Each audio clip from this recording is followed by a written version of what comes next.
媳妇儿走啊，陪我冰钓去。不去。我拍视频，正事儿。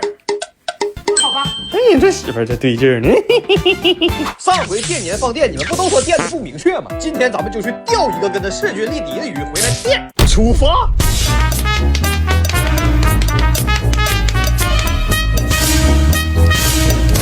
看我媳妇儿多厉害啊！这大红铜球子一点不嫌弃，直接就拉啊！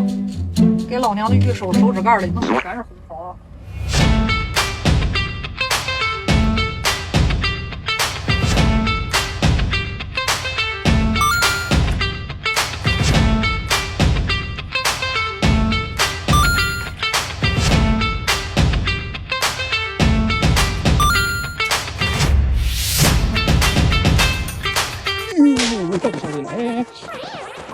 完了，性感的袜子露出来了。钓了能有10多斤，渔货钓场全部回收。这些鱼大概会在明天被卖到菜市场里。马上9点半，我们要回家了。最后上的一条鱼回家跟店员 PK 去，要咬抓紧咬的。你现在不咬，那你的下场可不只是被卖到菜市场那么简单了哦。哎呀，小倒霉蛋，来，不配合你工作。中。不渴，这留着。最后一条鱼到手，回家。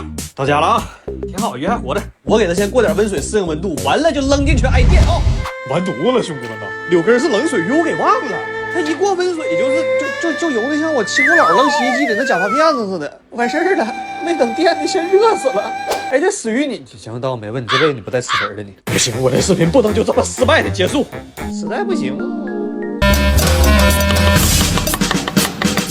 只能拜托老板再给我一条柳根了。用不着那么多钱，一条就够。回家。到家了，这回不过温了，直接往里干。对不住了，铁子，你就当洗个热水澡。电流一来了，你多喝2下眼，你闭正，你头完台，你别往那里头跑，我啥都拍不着。完，看这样是电完了，我啥都没拍着。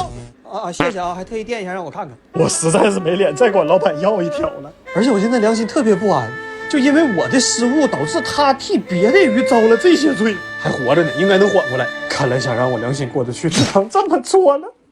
走吧，来吧，放你回坑里，好好保重。妈呀，这天这么冷吗？走了一会儿就冻上了。走吧，看到鱼钩以后别咬啊。视频拍这么失败，油钱还打200。